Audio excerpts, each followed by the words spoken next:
juntos, gracias. Otra. Vamos. Ahora vamos a cantar todos. Todos juntos, por favor. Gracias, muchas gracias.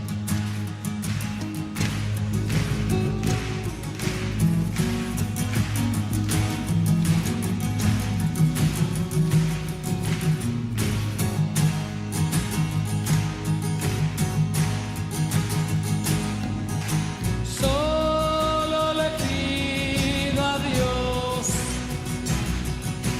que el amor no me sea indiferente,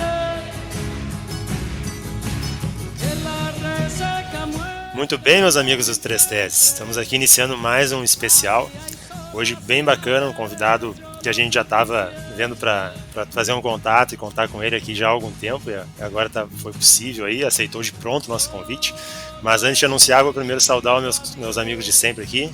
Tia Mano, como é que tá? Estamos sobrevivendo, vamos lá. Isso é importante, né, Carmelito? Por aí? Tudo certo, na luta, desviando dos vírus e vamos que vamos. É isso aí. É isso aí, desviando dos vírus. Bom, gurizada, hoje nós vamos mais uma vez aqui falar sobre a vida em geral, sobre jornalismo esportivo, responsabilidade social. Para isso a gente vai contar aqui com a presença do Felipe Gamba, jornalista da Rádio Gaúcha, do Grupo da RBS. Gamba, seja muito bem-vindo e obrigado por estar aqui com a gente.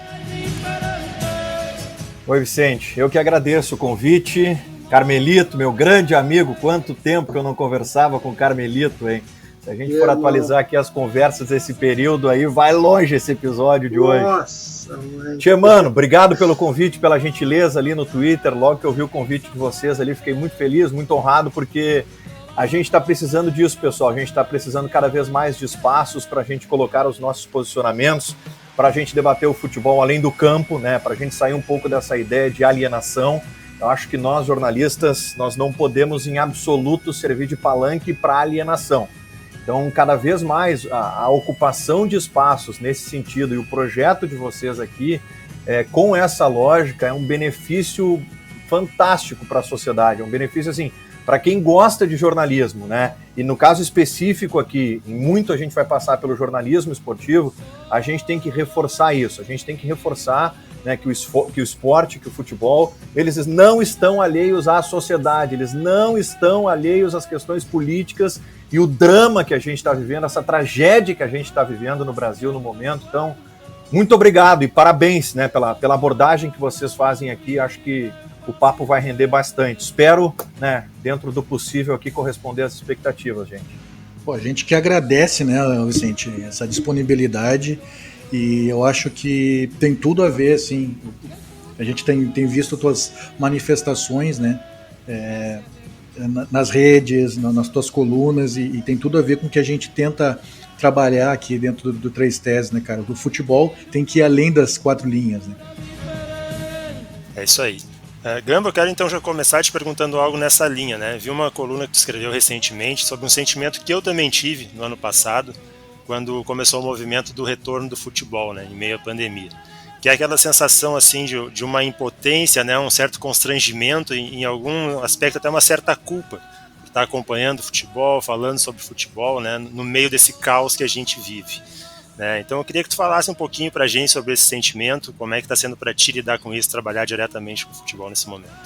Bom, Vicente, é bem difícil, bem difícil. Eu vou pegar aqui uma linha do tempo para vocês, assim, para os nossos ouvintes, para tentar exemplificar aqui mais ou menos o meu sentimento.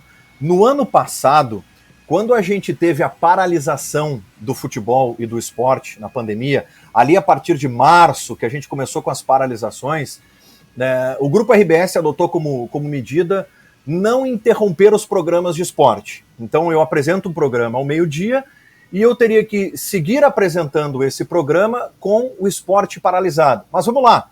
Vocês sabem que o meu programa, ele não fala de esporte, ele não fala de futebol, ele fala de Grêmio Inter. Então aqui no Rio Grande do Sul, a gente fala de Grêmio Internacional. Então não tinha competição em andamento. Naquele momento, os clubes sequer estavam treinando. A retomada dos treinamentos foi um outro passo lá na frente.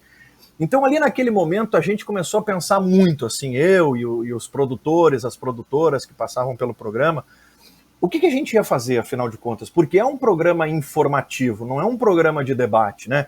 Qual o sentido desse programa ele seguir no ar num momento terrível como aquele, né? E mais que isso, o que a gente poderia propor de reflexão para a sociedade para sair dessa lógica que eu falei para vocês antes de alienação? De daqui a pouco eu ter que colocar no ar um programa diário para falar que Inter e Grêmio não estão treinando, que Inter e Grêmio estão, de alguma maneira, esperando a liberação por parte do governo do estado e da prefeitura para voltar a treinar. E esse exemplo que eu quero trazer aqui para o nosso debate. Era muito difícil, gente, né? A gente abordar a tragédia, a pandemia que estava nos seus primeiros movimentos no Brasil e, ao mesmo tempo, trazer uma pauta dos clubes fazendo lobby com o governo do estado e com a prefeitura para a liberação de treinamento nos CTs. Né? É um tanto quanto surreal a gente ter que abordar isso. E à medida que a gente dá voz a isso, que a gente noticia isso, a minha sensação é quase como uma sensação de estar dando respaldo para aquilo. Né? Porque as pessoas, elas têm uma lógica, nem todas, mas elas têm uma lógica que nós, jornalistas esportivos, nós não somos a favor da interrupção do futebol, porque elas partem do princípio de que é o nosso trabalho. O que vocês vão fazer se o futebol parar? Mas pelo menos no meu caso, é exatamente o contrário. É muito maior do que o futebol. A gente está falando de uma questão social, de uma tragédia que a gente viveu lá e continua vivendo aqui, mais de um ano. Então, essa ideia de dar visibilidade a isso e essa sensação de estar respaldando aquilo era um constrangimento muito grande. E ali a gente entendeu o seguinte, que era um momento do programa e da gente ir além disso com os posicionamentos. Noticiar, ok, mas se posicionar com relação àquilo e mostrar para a sociedade, para os ouvintes, que aquilo ali era um tanto quanto inacreditável o que estava acontecendo. Gente, eram atitudes negacionistas, né, que partiam desde a Federação Gaúcha, passando pelos clubes, o governo do estado sendo pressionado. Eu lembro das entrevistas virtuais do governador, onde se perguntava sobre crianças que não estão indo para a aula, as pessoas que estão perdendo o ano letivo, e na sequência a pergunta era, e o futebol, e o campeonato gaúcho, quando vai voltar? Pelo amor de Deus, gente. Era um negócio inacreditável, era inacreditável. Ah, mas era a tua editoria, tu tem que entender pelo viés da tua editoria. Nem assim eu consigo compreender, desculpa. Nem assim. Eu não consigo imaginar que as pessoas consigam colocar o futebol acima de questões muito mais sérias e muito mais importantes. Isso foi março, abril do ano passado, e a gente está em abril de 2021, e o que a gente está acompanhando? A CBF querendo comprar vacinas, a Conmebol recebendo doações, entre aspas, de vacinas. Ou seja, o futebol, o show não pode parar. Por quê? Por uma questão meramente comercial. Eu, quando ouço a defesa de que o futebol não pode parar por causa do entretenimento, para as pessoas permanecerem nas suas casas, desculpa, Vicente, Carmelito, mano, mas isso é pura demagogia. Vocês sabem que o futebol, ele não tá acontecendo para as pessoas ficarem nas suas casas com entretenimento. Não, o futebol está acontecendo para o dinheiro continuar circulando. Para essa questão comercial continuar muito presente. A Conmebol está defendendo seu produto, a CBF está fazendo o mesmo. Estão furando a fila. Né? É aquela lógica assim, hoje não, em seguida, sabe o que a gente vai ter? Estádios, vou usar uma figura, tá? Estádios lotados e escolas fechadas. É isso que a gente vai ter.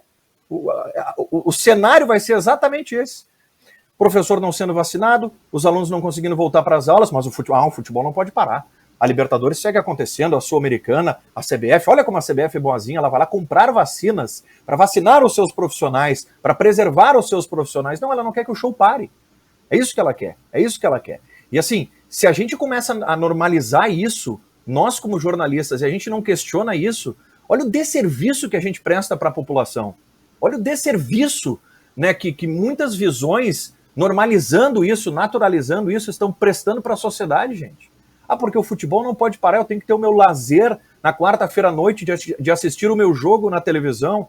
Não, gente, tem coisas muito mais graves acontecendo, muito mais graves. A gente simplesmente, vou falar especificamente do Brasil, a gente sequer tem uma gestão da pandemia. É um descontrole absoluto o que acontece aqui, absoluto. E aí a gente acompanha os times disputando as competições nacionais, é Copa do Brasil e agora vai para a Libertadores da América, e de uma maneira que Eu ouvi muito isso lá em março, abril do ano passado. O esporte, o futebol especificamente, será um respiro para a sociedade. Né? O entretenimento para a sociedade, como se os jogadores fossem marionetes, né? Eles não têm vida, eles não têm famílias, né? Eles podem lá, né, de alguma maneira se arriscar, sendo cobaias, para que as pessoas continuem respirando, consumindo conteúdos voltados ao esporte. Então, assim, me estendi um pouco, assim, Vicente, porque é um tema bem delicado, assim, eu entendo que passa muito pela gente, jornalistas. Eu acho que a gente tem muitos colegas que nesse momento... eu não vou fazer uma crítica aqui por quem não se posiciona. Tá? Eu vou fazer uma crítica, talvez para quem poderia se posicionar e não se posicionar. Eu não vou cobrar, por exemplo, que colegas novos que estão ingressando agora, seja no mercado de trabalho ou na atividade profissional, eles se posicionem porque vocês três sabem que tem muita coisa por trás. Tem muita coisa por trás do tipo o receio e o medo de perder o emprego quando se posiciona. E ainda mais perder o emprego numa pandemia. Né? Então, por que eu vou me envolver numa seara que talvez não me agregue? Eu entendo esse pensamento, eu entendo. Mas, por outro lado, a gente poderia estar fazendo muito mais. E a gente simplesmente não está fazendo.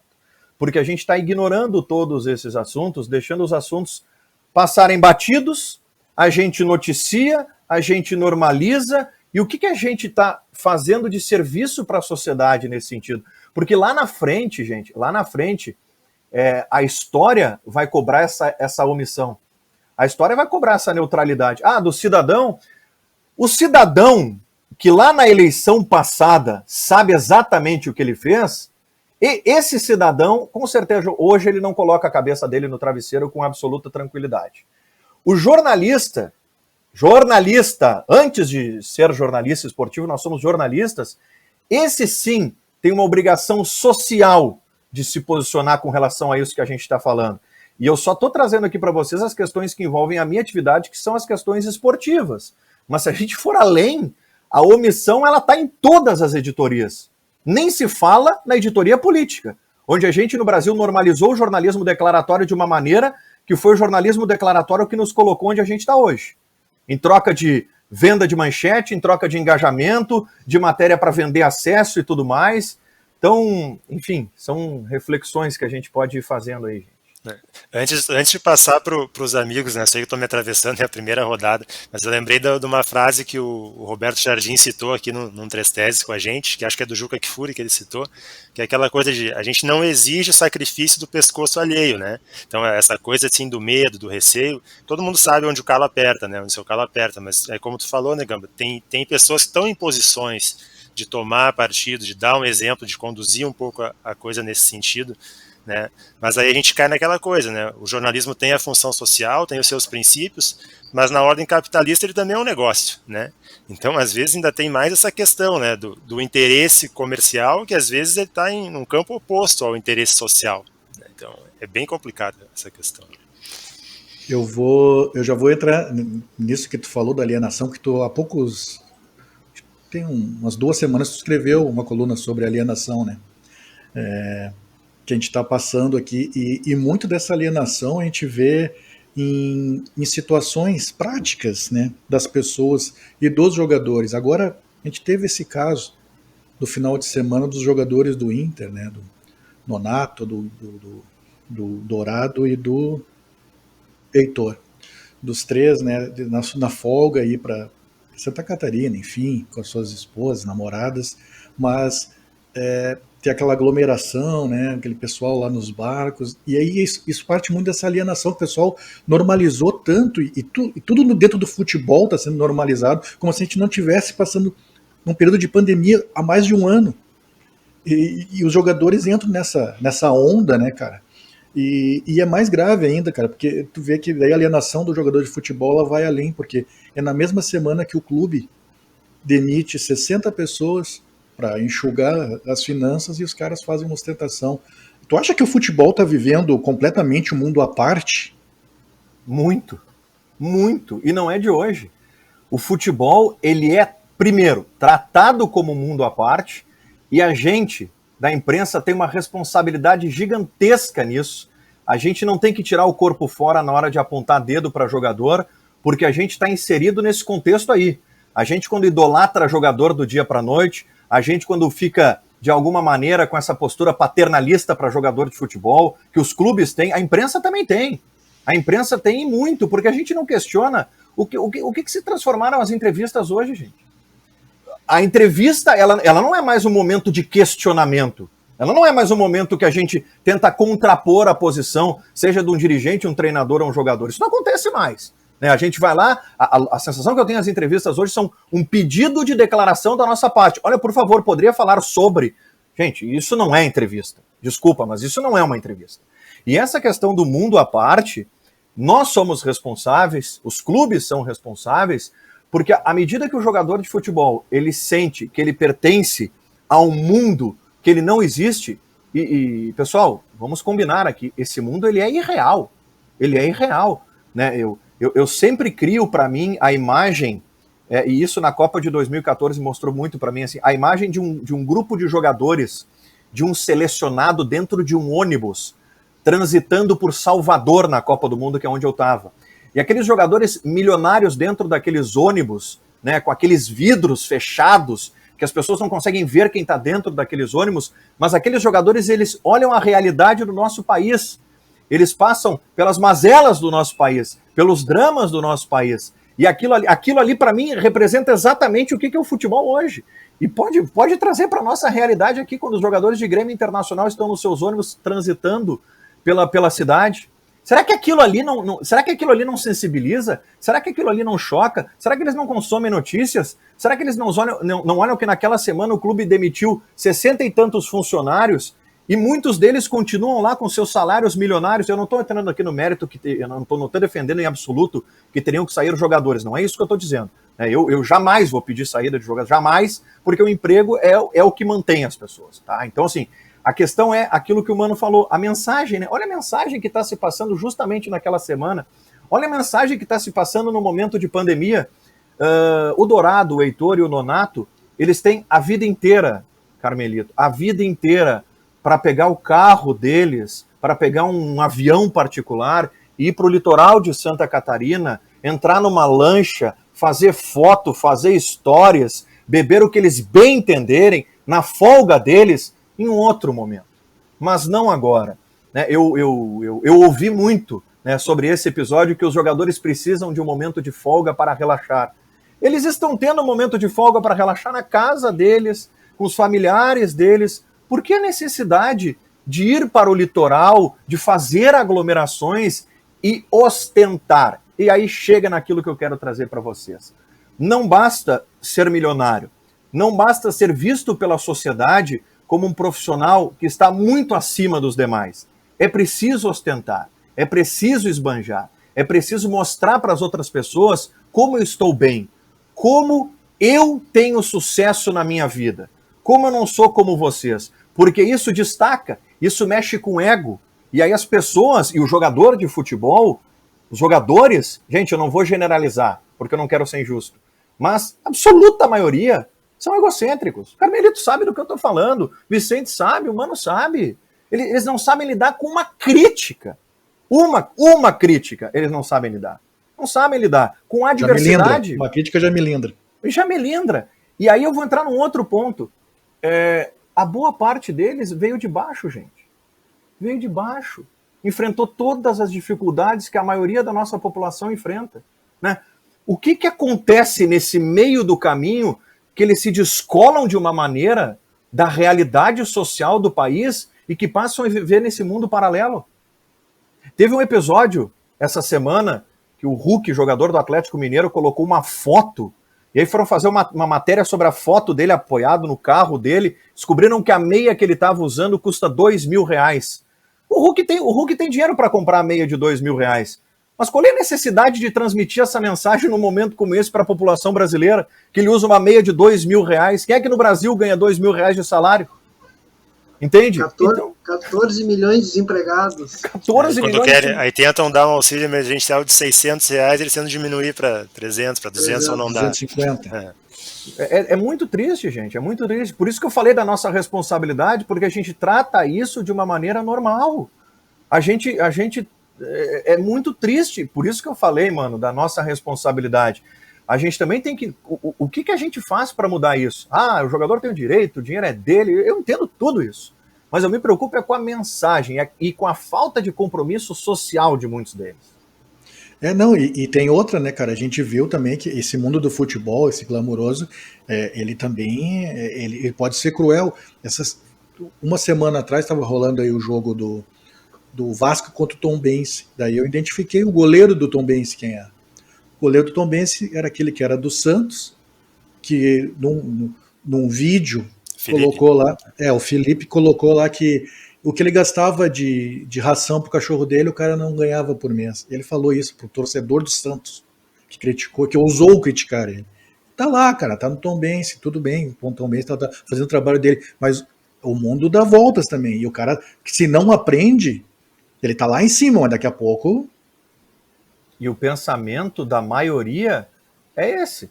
Se não tem um trabalho de conscientização desses jogadores, é esse. Eu ganho muito mais que tu. O que eu gasto com ração do meu cachorro, tu não ganha no mês. Porque, assim, uma coisa é externar. No caso do Felipe, ele externou. Ele jogou na cara da sociedade o que ele pensa. E os que não falam, mas pensam? Que são muitos, gente. Que são muitos que têm esse pensamento. Eu, por ter dinheiro, estou acima de vocês. Então, o que o jogador de futebol ele faz pela sociedade? Vamos parar para pensar assim, o que ele faz? Ah, eu cumpro o meu papel de ser jogador, corresponder ao meu clube, que paga o meu salário, dar alegrias para o meu torcedor. Por favor. Desculpa, Natal, mas não tem mais espaço para isso. Ou então no Natal dá um peru para uma família, dá um brinquedinho para outra e acha doa a camisa para um sorteio. Não estou dizendo que isso não seja necessário, porque nós vivemos um país de uma miséria gigantesca, mas, como o Gamba estava falando, poderia ajudar muito mais pela visibilidade que tem. E eu aproveito, Gamba, já te pergunto mais ou menos nessa área. O que tu acha que a gente poderia mudar como sociedade para fazer com que o futebol nos trouxesse mais informações do que só esse esbanjamento, só essa glamorização? Como é que poderia ser feito isso? O que tu imagina como é que poderia ser feito? Eu vou fazer uma análise em cima da nossa profissão, tá? O que cabe a nós, jornalistas, nesse sentido. E aí a gente vai entrar lá atrás, tá? Para mim, o grande problema está na origem do modelo de produção que nós temos hoje. E eu aqui trago exemplos concretos para vocês. Se eu tenho uma empresa, um veículo, e eu trabalho com uma informação, tá? Que o Neymar comprou um relógio que custa 250 mil reais, e eu publico essa matéria. E eu faço uma matéria ou uma coluna dizendo que é o momento dos jogadores terem uma maior consciência social, responsabilidade, saírem dos seus mundos paralelos, deixarem de imaginar que são seres inatingíveis e tudo mais. Onde que o torcedor, o público consumidor vai clicar? Relógio. Esse é o primeiro ponto. Tá? Esse é o primeiro ponto. Vai clicar no relógio e vai dizer que tu quer lacrar com a outra matéria. Tem que clicar no relógio. É isso. Aí, qual é o sinal que esse público está dando para aquela empresa? Que ele quer que as matérias sejam do relógio, não do social. Esse é um ponto muito claro. Agora, respondendo a pergunta do Carmelito, o jornalismo vai se transformar nisso? Vai ser isso? É isso? O jornalismo esportivo virou isso. Não, porque se virou isso, que sejam transparentes com o público.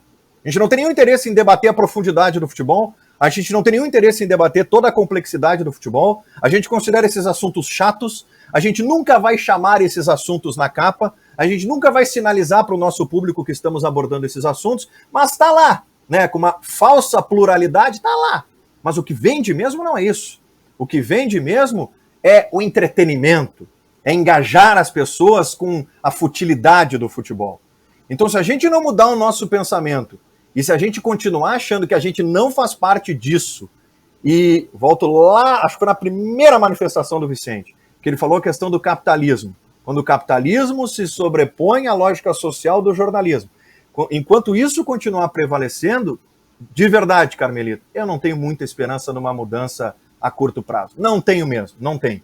O que eu posso passar como mensagem para quem está nos ouvindo, principalmente para quem está entrando na profissão, né, ou para quem está fazendo a faculdade, ou até mesmo para quem já tem rodagem aí, é que se a gente desistir e ceder, eu não gosto muito dessa expressão, mas é que ela se aplica, e ceder ao sistema, né, aí não vai ter mudança. Aí, de fato, a gente está, nós estaremos sinalizando que é isso mesmo. E a gente vai continuar fazendo com que essa roda continue girando para que a gente possa preservar os nossos empregos, para que as empresas continuem tendo retorno. E por que eu vou perder tempo, entre aspas, discutindo outros assuntos em torno do esporte que não esses? Agora, tem um movimento muito importante que a gente precisa ressaltar aqui, que é o seguinte: a nossa geração aqui, né? Acho que todos aqui somos da mesma geração. A nossa geração foi moldada na academia, na faculdade, para que a gente trabalhasse no mercado. Toda a minha formação acadêmica foi voltada para o mercado, né? Hoje, as lógicas são completamente diferentes, né? Existiu uma época que eu era refém do conteúdo de uma rádio para consumir conteúdo. Hoje não. Hoje não. Hoje eu escolho o que eu vou consumir, onde eu vou consumir. Então, hoje o jornalismo independente profissional, defendo sempre o jornalismo independente profissional, ele, sem dúvida alguma, ele tem um papel fundamental nisso. Esse podcast que a gente está gravando aqui, o Três Teses, por isso que eu falei lá no início, ele tem uma importância muito grande nisso. Porque senão a gente fica com a lógica de só dar valor ao que os grandes veículos, a grande mídia, produzem, noticiam. E é um primeiro erro. E outra coisa é como a gente dá valor, importância e se incomoda com aquilo que sai na grande mídia. Gente, se é um conteúdo que não acrescenta em absolutamente nada e a gente reverbera, né, propondo engajamento, a gente já está se engajando, volto ao que eu falei ali no início, a gente está dando o mesmo sinal. Olha como repercute esse assunto, olha como repercute abordar esse tema. A gente está dando o mesmo sinal, porque a lógica hoje, sendo bem sincero com vocês, são celebrados os números. Qualidade, conteúdo, pode até ser olhado, mas na letra fria, o que é analisado são os números. São os números. Gamba, os números sempre foram analisados desde lá quando a gente trabalhava junto, na década passada, na RBS. Por sinal, só um parênteses, eu tenho um orgulho muito grande de ser amigo do Gamba, porque é um jornalista que, desde que eu conheci, cara, foi um cara que só agregou na minha vida, um cara que me deu muita força e, puxa, uma amigaça que eu tenho na minha vida. Fiquei muito feliz no dia que eu fiquei sabendo que o Gamba virou professor, porque ele é um cara que tem o que ensinar, diferente de muitos outros que a gente conhece por aí. Gamba, eu só queria aproveitar esse assunto que a gente estava falando antes e te perguntar uma coisa. As redes sociais, como é que tu vê elas para o jornalismo? Me parece que o jornalista, mais do que nunca, além dos números, da exigência de ter maiores números, a rede social também está fazendo o jornalista ser um refém delas. Perfeito. Rede social pauta o trabalho do jornalismo hoje. Exatamente. Eu acho que tem que ser o contrário, como tu estava mesmo dizendo. Isso. Assim, a nossa lógica hoje de produção de conteúdo é entrar dentro daquilo que está sendo debatido nas redes sociais, né? Percebam como o caminho é inverso, né? O que está na rede social pauta o trabalho, não que a gente tenha que ignorar o que está ali. Eu acho que é nosso papel saber o que está ali, principalmente saber o que está na rua, né? E de novo a questão da alienação, mas saber o que está ali é importante sim, claro que é, mas o que está ali não pode pautar o nosso trabalho. Porque senão, Carmelito, quando que a gente vai propor algo? Quando que a gente vai propor uma mudança? Quando que a gente vai propor uma reflexão? Se a gente só começa nessa lógica de reverberar aquilo que já está sendo comentado dentro das redes sociais. Hoje é fundamental que a gente esteja nas redes sociais. O nosso papel como jornalista é fundamental de estar ali, porque muitas vezes a gente conversa com um público que não é o nosso público habitual. Então estar ali é importante. Mas estar ali é importante para que a gente possa, voltando lá naquilo que eu falei, defender e se posicionar sobre algo que possa agregar para a sociedade e agregar para as pessoas. né, estar ali para fazer a política que nós temos hoje no país, do pão e circo, do entretenimento, da brincadeira, aí não serve. Aí não serve. Mas, de novo, o que quem trabalha com essa lógica tem como resposta? Que dá certo pelos números. O público aí, tem que mudar, né? O consumidor tem que mudar, né? É isso. Então, assim, como é que aqui eu vou chegar para vocês e falar assim, ó, a culpa é toda do público consumidor? Não é. Não é, porque o que a gente está ofertando? E percebam, quando a gente discute isso, quantas pessoas se identificam com esse discurso, né? Quantas pessoas que estão nos ouvindo agora que realmente sentem falta disso, de uma análise mais profunda e tudo mais. Mas ela tá acontecendo, de onde que ela vem? Né? Onde é que está esse movimento? Esses dias no Twitter eu estava acompanhando ali uma conversa onde um dos seguidores, ele colocou o seguinte, existem várias maneiras hoje de consumir conteúdos voltados ao futebol. E todas são legítimas, eu concordo, todas assim são legítimas. O que eu discordo é quando há o desserviço. Né? Quando há o desserviço, quando a gente não agrega, tá? Quando tem ali uma lógica de simplesmente explorar o engajamento, porque é exatamente isso que acontece, né? Aí a gente não está sendo jornalista, a gente simplesmente não está fazendo absolutamente nada daquilo que a gente se propôs a fazer lá atrás. Lá quando a gente entrou na faculdade, mas essa conversa aí é utópica. Isso não existe, tem que seguir o capitalismo, a lei do mercado, essa conversa de vocês aí não vai dar em nada. Mas esse pensamento aí é a grande barreira para que a gente vá além. É a grande barreira para que a gente, quem sabe de alguma maneira, com pequenas atitudes, pequenos gestos, consiga mudar uma realidade hoje. Que é uma realidade que, eu repito, é difícil de mudar num curto prazo. É bem difícil, porque a gente está habituando o público a consumir dessa maneira. Né? Mas, assim, de novo, voltando àquela lógica, Carmelito, daquilo que a gente, lá na nossa faculdade, a gente estudava, que era aquela lógica da comunicação de massa, né? A gente está muito preso a isso, né? Eu acho que os pequenos movimentos, né, os pequenos projetos, né, aquilo que se propõe a uma discussão que traga profundidade para as pessoas, isso precisa ser enaltecido. Eu acho que isso precisa reverberar. Eu acho que isso que tem que chegar nas pessoas para, de alguma maneira, a gente parar, pensar, refletir o que eu fiz para mudar isso, né? O que eu tentei fazer para mudar isso, né? Porque daqui a pouco vai chegar um momento que não vai ter como fazer algum movimento simplesmente para mudar um hábito de consumo. Porque esse hábito de consumo que já está consolidado, ele vai ser concretizado ainda mais. Imaginem, gente, um jornalista entrando numa redação jovem, que condições ele tem de, por exemplo, contra-argumentar contra uma lógica de mercado, né, ou uma ideia de negócio, um modelo de negócio que está sendo implementado pela empresa? Não tem, ele vai cumprir. Né, aquilo vai chegar pronto para ele, ele vai cumprir, por mais que ele seja contrário, né, ele também precisa sobreviver, ele também precisa ter um salário. Mas é que eu sempre defendo que a nossa profissão, ela vai além disso. Né? A nossa profissão, a gente precisa fazer com que as pessoas entendam aquilo que está chegando para elas. É fundamental a gente interpretar aquilo e não só consumir de maneira mecânica, automatizada, que é o que acontece hoje, né? Gamba, eu quero ainda nessa parte da responsabilidade social, né, te ouvir um pouco sobre os clubes de futebol, porque a gente tem, né, a responsabilidade social de cada cidadão, né, de cada um de nós, né. Acho que posso citar como exemplo da tua pessoa projetos que eu conheço, por exemplo, como o Imbelendon, que tu busca divulgar e tal, né. Tem a responsabilidade social do jornalista, que tu já falou bastante. Mas agora a gente teve, né, uma data recente agora, que é o 31 de março / 1º de abril, né, que é a data correta do golpe, né. Eu vi, por exemplo, tu num programa de rádio, expressamente falar ditadura nunca mais, né. A gente viu alguns clubes brasileiros fazerem algumas postagens, alguns tímidos ainda, outros mais explícitos, alguns não fazerem nada, como o caso do Grêmio, né, deixar a data passar em branco. Mas a gente já discutiu aqui com a nossa querida amiga Nájila Diniz, inclusive, um abraço para a Nájila, né, sobre responsabilidade social e clube de futebol. Ex-amiga do Carmelito.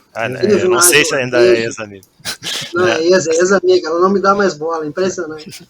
Mas assim, né, cara, os clubes eles têm um poder de mobilizar milhões de pessoas, né, em determinada direção, ou ao menos fazer com que elas pensem sobre algo, ou se sintam até contrariadas por alguma coisa, mas enfim, provocar alguma reflexão. Então, me assusta muito quando a gente vê torcedores e às vezes até alguns da imprensa esportiva dizerem que clube de futebol e política não se misturam, ou que o futebol é um mundo à parte onde tais questões não devem entrar ou ser tratadas, né? E a gente sempre coloca aqui que tirar a política ou tirar a intencionalidade das coisas é tirar a humanidade das coisas, né? Tudo é feito por pessoas e tudo. Os clubes argentinos ensinaram aí há pouco tempo, né? Exato, memória, verdade e justiça. Se a gente for analisar a nossa história mesmo, tem grandes jogadores que de alguma forma fizeram o seu papel, como Sócrates, como tantos outros. Né? Reinaldo, exatamente. Então, Gamba, eu quero saber assim, de ti, né, que tem essa proximidade, né, da relação dentro de clubes e com a imprensa esportiva e torcedor em geral, como tu vê essa parte da responsabilidade social dos clubes? Quanto isso ainda está atrasado, pode avançar? Como tu vê isso? Está muito atrasado, muito atrasado. Isso faz parte da nossa história de omissão, né? A nossa história é marcada pela omissão. A gente está em 2021 e há um melindre, um medo de colegas jornalistas em abordarem o assunto ditadura que é assustador.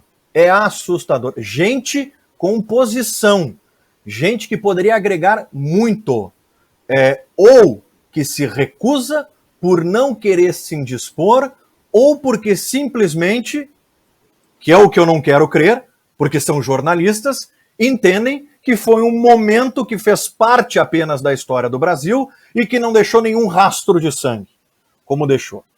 Então, o primeiro ponto é o seguinte: por que há o medo? Por que há o receio? Isso em tudo, em tudo. Para jornalista é assim, se a gente for se posicionar sobre algo, a gente não vai agradar todo mundo. Certeza absoluta. Então desistam e vão fazer outra coisa. Agora, o nosso compromisso social e uma data como essa, lá no dia 31 de março, ela passou, gente, por colegas jornalistas, em boa parte,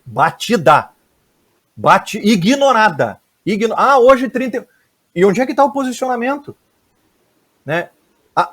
A expressão ditadura causa um medo nas pessoas em só citarem a ditadura e se posicionarem contra a ditadura, que é um negócio assustador.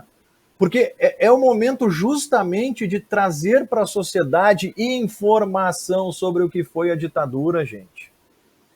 Ler sobre o que foi a ditadura. E não deixar que se propague a desinformação. Hoje o que nós temos é um processo que se acentuou desde 2018, que é simplesmente desconstruir para as pessoas o que foi a ditadura.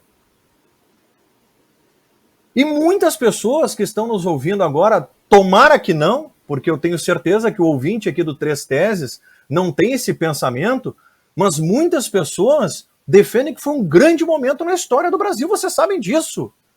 Vocês sabem disso. É só vocês fazerem uma rápida visita, se tiverem estômago, ao esgoto das redes sociais. E vocês vão perceber o que se fala sobre ditadura. Então, eu como jornalista, nem como cidadão, mas eu como jornalista, eu não consigo entender e aceitar essa omissão no combate àquilo que foi o pior momento da história brasileira. E a gente está vivendo um outro momento terrível. E esse momento terrível que a gente está vivendo, lá na frente, a história vai cobrar de quem se omitiu, de quem naturalizou isso, né? De quem fez parte disso também. Negligenciando, negando a ciência e tudo mais. Aí a gente chega, Vicente, na questão dos clubes.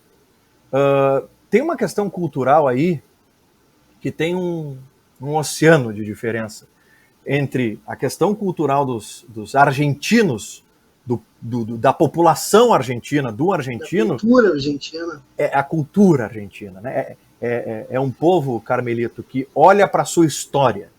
Né? Não jogou para baixo do tapete, né? É isso. Tratou, né? Teve justiça de transição. Né? É isso. Ele olha para a sua história, ele sabe o que aconteceu. O brasileiro é o movimento de ignorar a história ou desconhecer a história e nem ter interesse em pesquisar a história.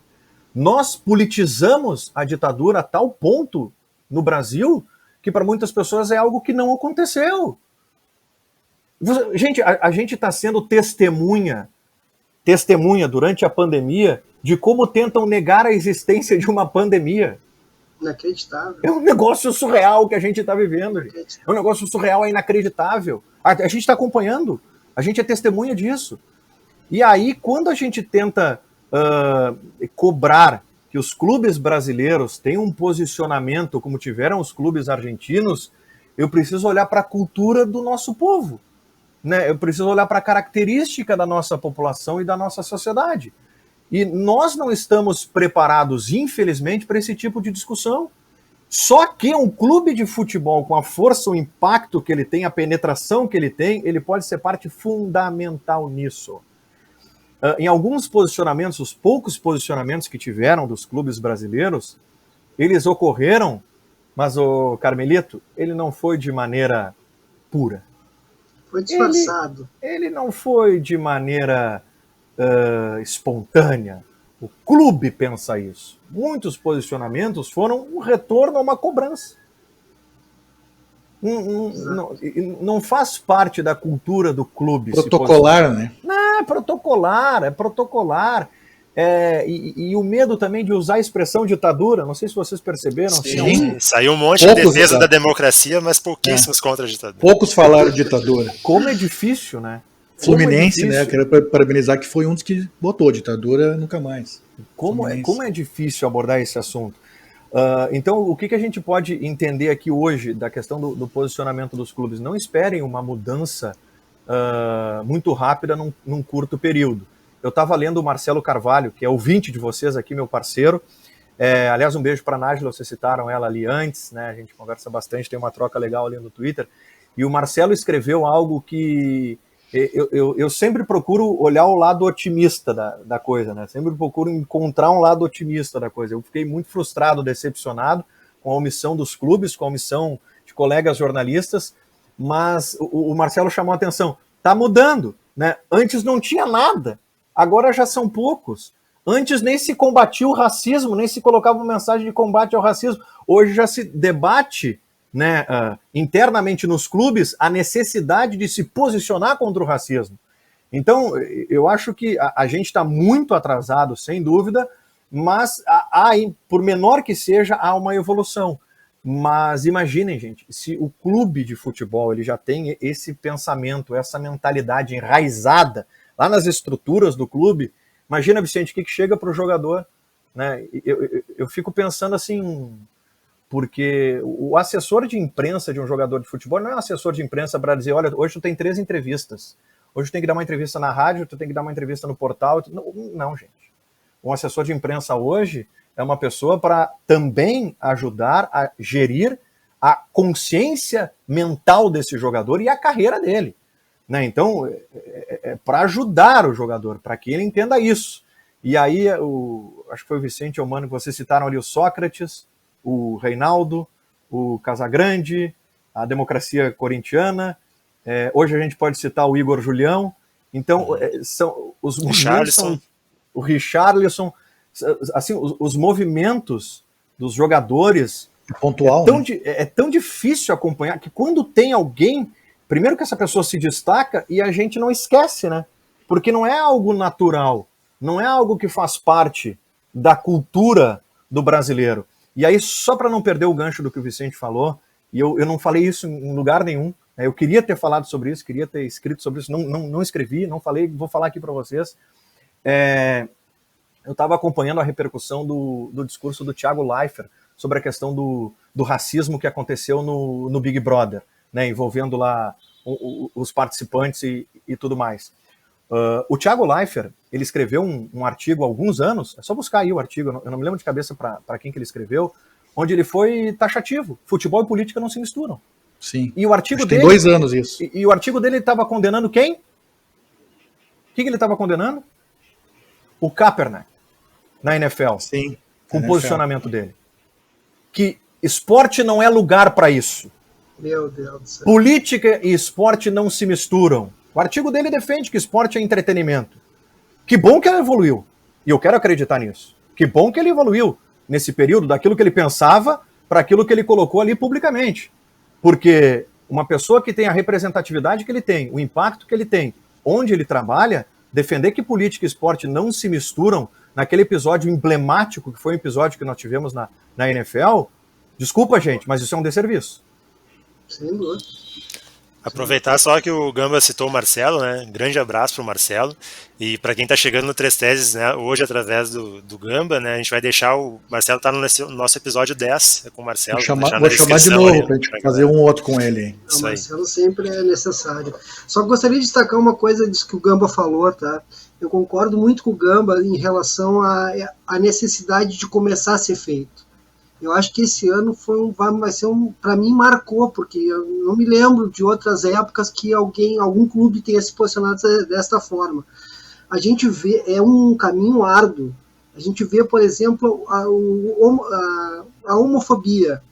Isso já é um caminho que já está um pouco mais andado, mas a gente vê ainda uma resistência da cultura popular em relação a um clube defender não cometer homofobia. Ou seja, vai precisar de muito tempo de que as pessoas continuem cobrando o posicionamento de todos. Carmelito, só para citar um exemplo, né, dentro da tua fala, o Grêmio tem na história dele, cara, um patrimônio que é a Coliguei, um marco histórico, entendeu? E só recentemente, nessa semana que passou, foi a primeira vez que eu vi o Grêmio fazer oficialmente, institucionalmente, uma menção elogiosa em referência a Coliguei. Né, cara? É um marco, né, cara? Uma história. Mas assim, cara, a gente tem que. Aí vai que eu encontro que o Gamba estava falando, a gente tem que entender da nossa cultura e como é a formação dos nossos clubes, né, cara? A formação dos nossos clubes é um negócio meio de.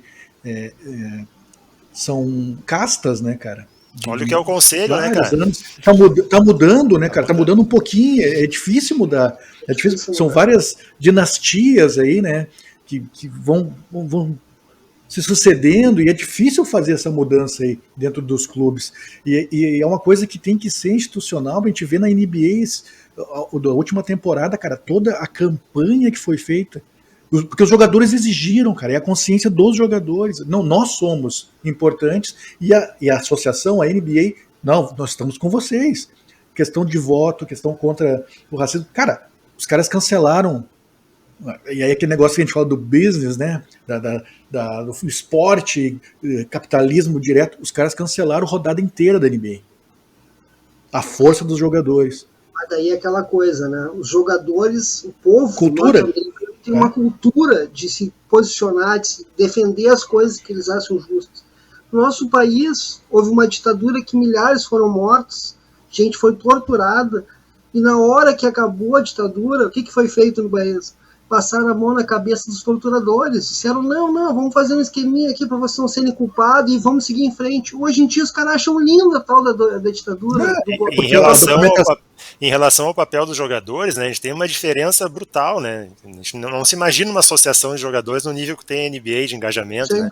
Aqui tentaram fazer um bom senso lá, que era pelos direitos trabalhistas dos caras e tal, mas aqui a gente tem uma coisa que joga muito contra nós, que é o discurso da meritocracia. Isso aí tá dentro da cabeça do jogador desde a base, colocado pelo empresário. Usamos a NBA agora como exemplo, poderíamos usar o sindicato dos atletas argentinos. E o bom senso me parece que acabou justamente no momento que começou a se cobrar, tá, mas vem cá, vocês só estão pensando nos quem ganha bem e os que ganham pouco. Aí, a grande maioria, né, cara? Aí acabou. Não sei se tu tem essa ideia também, Gama. Não, perfeito. Gente, o futebol... vamos lá, vamos falar um português claro aqui para quem está nos ouvindo. Futebol é um reduto reacionário, gente. Total. Futebol é um reduto reacionário. O futebol popular, o futebol pro povo, isso é conversa, isso é discurso. Isso, paixão nacional, ok. Paixão nacional de quem consome. Mas quem manda no futebol, toda a estrutura do futebol é reacionária.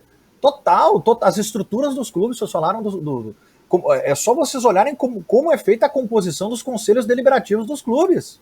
isso aí. Imaginem para provocar uma mudança de mentalidade dentro dos clubes. Eu fico imaginando, tá? Eu fico imaginando, porque eu não tenho informação, o debate, a discussão que foi para o Grêmio publicamente assumir a Coliguei como aconteceu. Nossa. Não foi algo espontâneo. Não foi, porque os clubes ainda têm essa mentalidade muito presente em quem compõe o clube. Assim como as discussões devem ter sido também muito pesadas lá para os clubes colocarem um humilde tweet para dizer ditadura nunca mais. Os poucos, né? Isso. Tiveram a coragem de dizer. No Inter foi colocado isso, que existia um grupo que queria se manifestar mais fortemente e um que não queria, e aí fizeram aquele, né, meio que em cima do muro. Meia bomba. Meia bomba. E outra coisa, só um exemplo claro disso que está acontecendo. O presidente Alessandro Barcelos, durante a eleição dele, os caras queriam botar a política partidária. E continua isso. No meio da campanha do presidente. E continua isso. É uma dificuldade de entender que a política ela faz parte da nossa vida, ela não tem como ser estanque. Não existe isso. Não existe. E continua isso, Carmito. Só falta os caras dizer assim que a nossa bandeira, no caso do Internacional, não vai ser vermelha. Não. O que a gente percebe claramente, pessoal, é o seguinte: os clubes não estão preparados para posicionamentos políticos, sociais, não estão preparados. Isso é um consenso.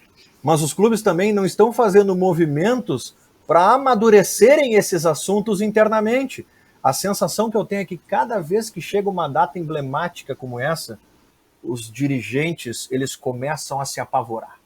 O que a gente vai fazer? A gente vai se posicionar, a gente não vai se posicionar, porque a gente se posicionar, a gente vai agradar uma parcela da torcida, a outra parcela não vai gostar, e aí, quando o dirigente dá muita importância para a rede social, e ele vai lá nos comentários, na postagem, viu só, olha aqui, já estão criticando e tudo mais. Tem que ter convicção, gente. Exatamente. Tem que ter convicção. Se não tiver convicção, eu não vou conversar aqui com vocês, vocês vão me fazer uma pergunta e vou dizer, pois é isso. Pode chover, como pode fazer sol, pode ficar nublado, como o céu pode ficar aberto. Gamba, é isso. Deixa eu te fazer uma pergunta. Eu te conheço há um tempo já. Quando é que foi que tu sacou que precisava ter esse posicionamento mais incisivo, assim, como um profissional da comunicação, de um canhão que nem a RBS? Assim, eu há alguns anos eu venho pensando nisso, tá? O fato de estar dando aula, né, numa universidade, conversando com jovens, né, entendendo a necessidade desses assuntos estarem presentes na sala de aula, mas eu não levava esses assuntos para onde eu trabalho, eu me sentia assim, traindo a mim mesmo, sabe? Aquela ideia de, mas essa conta não vai fechar, essa equação não vai fechar, porque de nada adianta isso ser discutido no ambiente acadêmico e o mercado de trabalho continuar ignorando isso. Esse é um ponto, isso me perseguia bastante. Outra questão era ter coragem de tomar essas atitudes, que Camilo sabe o que eu estou falando, é difícil, né? Porque à medida que vem o posicionamento, vem a consequência disso. E a consequência também, né? E a consequência disso é desagradar algumas pessoas, né? Mas também a gente precisa estar ciente disso. Eu não estou falando desagradar público, eu estou falando desagradar colegas. Estou sendo muito transparente com vocês. Mas aí, voltando ao que o Vicente tinha me falado lá antes, né, que foi um sentimento dele também, a pandemia para mim assim foi o ponto-chave do drama que a gente estava vivendo. E teve um outro episódio assim que eu dividi já, quando eu conversei com os guris ali do Gigante Sobre Linhas, o Dricos, o Fábio e o Nando. Eu comentei com eles isso. Durante um período, eu passei a ser colunista de Gaúcha ZH. Um período, promoveram algumas mudanças na redação e me disseram, a partir de agora, né, a gente quer que tu também seja colunista e tudo mais. Quem foi o gênio? Quem foi? Eu preciso saber, porque esse cara tem que dar um presente para ele. Não, cara. mas então, muito obrigado. Eu não sei quem é, mas muito obrigado. Deixa eu terminar a história. E isso foi em 2019, tá? 2019, ali, março de 2019. Aí, ok, vamos lá, vamos aceitar esse desafio. Mas eu não sabia, sinceramente, o que esperavam de mim e o que eu poderia oferecer. Aí eu comecei a perceber que a lógica ali era engajamento. Assuntos que gerassem audiência, né? Os famigerados caça-cliques. E eu, durante um período de 1 ano, eu fui essa pessoa. Eu fui esse jornalista que eu só buscava o engajamento. As chamadas das minhas colunas eram as chamadas que vocês vão lembrar, quando a gente era mais novo, lá criança, vendiam aquelas revistinhas Enigma, né, lá em Osório vendia muito no armazém, né, o que é. E eu virei esse colunista, né? O que é? Jogador que joga de cinza no leste europeu, usa meia branca nos finais de semana e pode voltar para um dos 2 de Porto Alegre. Fez todo para chamar todo mundo pro negócio. Em termos de audiência, estava lá, bem acessado e tudo mais. E de novo, Carmelito, mas o que eu estou agregando, né? O que eu estou... Não era uma coisa natural, não era uma coisa minha, eu não estava me sentindo à vontade com aquilo. Não estava, de verdade. E aí, quando deu a virada para 2020, que a gente começou a enfrentar a pandemia, eu decidi que aquilo não estava agregando. Eu respeito quem trabalha dessa maneira, em hipótese alguma eu estou aqui dizendo que eu não respeito, eu simplesmente estou dizendo que para mim não serve ser dessa maneira, para mim, Felipe, não serve ser dessa maneira, e eu entendi que era o momento sim da gente se posicionar, né, e trazer essas pautas para a discussão, né. Te garanto que com certeza não são as colunas mais acessadas, não são as colunas mais lidas, né? Deveriam ser. Mas eu tenho a minha consciência tranquila que alguma coisa eu estou tentando fazer, né? Fala um pouquinho também da reação. Como é que foi a reação interna que tu sentiu? Assim?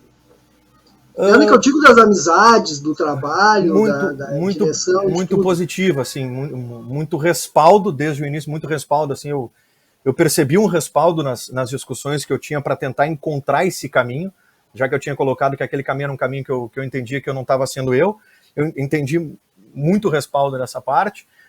Acho que nós temos, de novo, Carmelito, acho que foi para ti que eu respondi lá atrás, assim, eu não cobro quem não está pronto para se posicionar, porque eu entendo o momento de cada um. Eu, com 39 anos hoje, entendo que eu posso fazer isso. Não posso cobrar de quem tem 25, 28, 30, que tem uma trajetória, sabe, que adote a mesma postura, né? Aí eu vou lá, abordo um tema e o colega no WhatsApp, meu Deus, sensacional, parabéns, a gente precisa disso. Publicamente ainda é difícil para essas pessoas virem dar o respaldo junto, né? Porque pode ter algo de ter que arcar com uma consequência do tipo desagradar uma parcela do público consumidor e tudo mais, mas eu também não cobro, eu entendo o momento de cada um, como eu te disse, eu não tinha condições antes, hoje tenho condições de fazer algo, tomara que esteja acrescentando de alguma maneira para as pessoas, assim, e agradeço o respaldo que a gente tem, sempre que alguém defende ali no Twitter, eu procuro dizer, gente, colega jornalista que respalda, para mim é muito importante. Porque... os caras que falam no teu WhatsApp, mais ou menos, eu imagino quem seja. Que são, nossas. Mas em relação à reação... Em relação à reação, acho que o Felipe colocou uma coisa importante que eu acompanho no Twitter, né? Que é a questão do engajamento positivo, né? Porque é claro que, né, esse tipo de conduta, né, leva a aparecer os haters e tal, aquela coisa toda, mas também muita gente respalda, né? Tanto colega como o público consumidor. E aí o Gamba tem essa interação, assim, né? E vai lá e diz pro cara, valeu fulano, né? Pela força e tal, não sei o quê. Isso também é importante, né? Para gerar uma onda de que, isso está sendo bem aceito e tem que se reverberar justamente isso aqui. E Vicente, e quando um colega tem essa postura de ir lá se posicionar, eu acho que nós que pensamos da mesma maneira, também é o nosso papel incentivar e respaldar para que siga nesse caminho, para que esse colega não se sinta isolado, sozinho e desamparado nessas questões. Porque eu me senti muito assim, em vários momentos do tipo, estou falando sozinho, estou falando com a minha bolha, mas ok, vamos lá. né? Seguimos dentro dessa abordagem. Sei que desagrada uma parcela, sei que outra parcela se identifica, e é assim em qualquer assunto, né? A gente que trabalha com dupla Grenal sabe exatamente como é isso, né? A grenalização que existe em qualquer tipo de assunto aqui nesse estado. Então, isso faz parte, mas esse respaldo entre colegas na profissão eu acho muito importante. Isso que a gente está fazendo aqui é um papo, tá? Não é uma entrevista e tudo mais. Eu costumo dizer o seguinte, a nossa classe ela é muito desunida, tá? E isso eu falo em sala de aula para os alunos, assim. Eu e o Terço, a gente dá aula junto na Famecos, a gente tem esse pensamento muito semelhante. Que assim. dupla, cara. Deus. Ouvinte de vocês também. Ouvinte de vocês. Terço, inclusive, que lá na PUC está com um curso de extensão em podcast, né? Que está para começar. Ó. A gente vai interesse. Um dia temos que trazer ele aqui para nos ensinar um pouquinho. Claro. E assim, Carmelito, não é aqui conversa, tá, para agradar A ou B. Eu me preocupo muito com o cidadão, o ser humano que está saindo de uma faculdade. De verdade, assim, eu acho que, tecnicamente, cara, ele pode ter todos os controles. Ele pode ter o controle do programa de edição, ele pode ser um cara no microfone que desenvolve bem demais, que tem um raciocínio rápido, um cara que tem um boletim impecável, um cara que tem um texto impecável. Tecnicamente, ele pode sair dessa maneira, e vários saem dessa maneira. Agora, tem um ponto que é o cidadão. Que cidadão é esse que está saindo? Né? É o cidadão que tem a lógica da coletividade?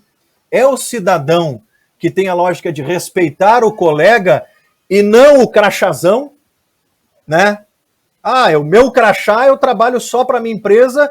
Velho, tu que te vire, não vou te ajudar em momento algum. Só que, pessoal, o nosso mercado ele é muito pequeno. E vocês sabem, mais do que ninguém, que algo que eu faço hoje, ali na frente, talvez eu tenha que responder por isso. O cara que eu tratei mal por causa do crachazão que eu estou defendendo hoje, talvez eu precise daquele cara ali na frente. E como nós, enquanto classe, não somos unidos, é muito difícil da gente conseguir evoluir num pensamento do tipo, vamos de alguma forma respaldar o posicionamento do Carmelito nesse momento que está defendendo que jornalistas, independentemente de suas editorias, precisam se posicionar contra o caos que nós estamos vivendo no Brasil. Eu sempre vou ter, infelizmente, um colega que vai estar ali torcendo para o Carmelito tomar pancada de tudo que é lado, porque ele teve esse pensamento. E eu falo isso com uma tristeza. E falo isso com conhecimento de quem está há 18, 19 anos nessa lida. Que já convivi com muita gente. No mercado e na academia. Que a gente tem uma outra visão, uma outra experiência. Então, assim, o primeiro ponto, eu acho que é a gente ter uma união. Né? Mas isso aí é utopia. Não... Ok. Mas pelo menos ser parceiro, né? Ser colega. Eu vivi N casos de chegar numa entrevista coletiva, chegar atrasado. Ou porque eu pegou um trânsito, ou isso e aquilo, o cara estava falando lá, e aí um outro colega estava fazendo... entrevista coletiva, gente, não é exclusiva, é coletivo, o material vai para todo mundo. E eu chegar, cara, tu pode me passar por e-mail a entrevista coletiva? Não sei, vou ver, dependendo eu te passo, mas fica tranquilo. Nunca chegou. Mas, assim, o que eu percebo um pouco, assim, é que talvez essa mentalidade esteja mudando. Eu acho que há um senso de coletividade maior, de uma empatia maior. Eu acho que essa geração que está chegando aí, essa geração tem um pensamento um pouco diferente da geração que eu encontrei quando eu cheguei, que era um pensamento exatamente de não só a concorrência da empresa, mas a concorrência entre os profissionais. E no fim das contas, nós estamos todos no mesmo barco. No fim das contas, estamos todos juntos. No fim das contas, lá, nós somos apenas números. Entende? Então, o que vai ficar para nós? O que a gente vai deixar? E eu gostaria de dizer para os teus alunos que isso que o Gamba está falando, eu comprovei na vida, porque o Gamba foi um cara que me ajudou muito. Eu trabalhava num sitezinho pequenininho, quase inexistente, chamado Final Sports, E o Gamba sempre foi um cara que me deu muita força, sempre me ajudou em tudo que eu precisei. E Não eu é tão espero ter pequenininho ajudado. assim. E eu espero ter ajudado também o Gamba sempre quando ele precisou. Sem dúvida. Porque, ó, é raro. Falou muito bem. Eu era consumidor do final Eu também, então Eu vai também, meter. eu também. A gente era vamos leitor meter essa aí, zero agora, certo? Aproveitando o que tu falou aí, Gamba, eu quero. Tu se posicionou com relação a isso também. Que a gente tem notado aí, infelizmente, né, no mundo do futebol aí, uma xenofobia. É um negócio sério, cara, um negócio sério que a gente tenta combater e é difícil porque o pessoal meio que disfarça, né? E a gente, tipo, eu tive uma decepção nesse final de semana com relação a isso, enfim, mas não vou entrar em detalhes aqui. Uma pessoa que eu admiro que fez a mesma coisa, entendeu?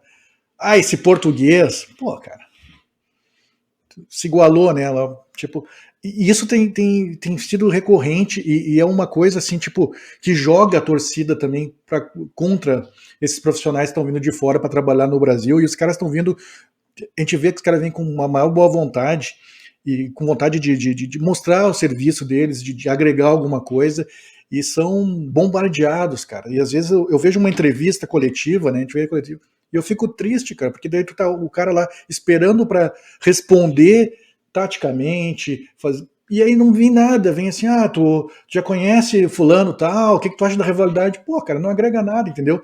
E aí depois vem aquelas pauladas, né? De novo, com uma conotação totalmente assim, contra o estrangeiro. E eu já vi tu se posicionar de uma forma brilhante, inclusive aquele que a gente fala, pô, eu li a coluna e disse, cara, perfeito, porque é aquilo ali mesmo, cara.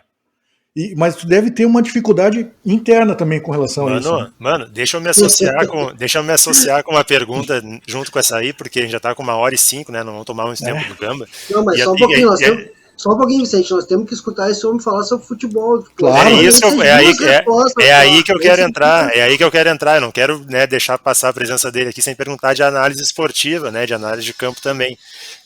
Cara, o futebol nas últimas décadas, acho que principalmente nas últimas duas especialmente, o esporte de alto rendimento em geral, ele evoluiu assim de uma forma avassaladora, né? Tudo que envolve hoje o esporte de alto rendimento, de múltiplas disciplinas atuando sobre, né, de estudo, de ciência e tudo mais. Mas ciência. Aí na parte de comentário esportivo, de análise, a gente dá ver uma divisão, né, estabelecida entre comentaristas com todas as aspas, tá, tradicionais e novos, né? Essas expressões eu não gosto de colocar em oposição, mas é o que fica claro de entender, assim, né? Tu acha que isso acontece? Alguns comentaristas ainda se prendem a conceitos e simplificações antigas. Por quê? Por uma preguiça de ir atrás de conhecimento, por tentar preservar um nicho de mercado, por tentar agradar uma certa parcela de público que é grande, que ainda não se qualificou. Como é que tu vê esse movimento aí? Vou dar aquela respiradinha clássica, vamos lá. Essa foi... Bom, assim, nós temos dois assuntos aqui muito importantes, tá? Dois assuntos que eu discuto demais, que é a questão da xenofobia, que foi o ponto trazido pelo Mano, e essa questão das gerações, né, de analistas, comentaristas e tudo mais trazidas por ti, Vicente. Eu vou começar pela questão da xenofobia, tá? Primeiro lugar, um ponto de partida, assim, que me fez abordar de maneira clara e transparente o tema xenofobia, sem meias palavras, sem papas na língua. É o fato de que nós, sim, no Rio Grande do Sul, estamos presenciando, não é de hoje, atitudes xenofóbicas. Ponto. É isso. Tá? Porque à medida que a gente começa a usar meias palavras para tentar explicar o óbvio, a gente também faz parte disso. Porque a gente está se omitindo de discutir exatamente o que está acontecendo. E isso vale para todo preconceito. Desde racismo, misoginia, xenofobia e homofobia. Tudo. Quando a gente começa a tangenciar muito e não falar abertamente sobre o que está acontecendo, a gente é parte disso. E no caso da xenofobia, o fato dela estar presente na sociedade de maneira muito clara já evidenciava que era óbvio que a xenofobia também estaria presente no futebol. Aqui no Rio Grande do Sul, na província de São Pedro, houve um levante contra venezuelanos virem para cá, haitianos virem para cá, senegaleses estão roubando a reserva de mercado.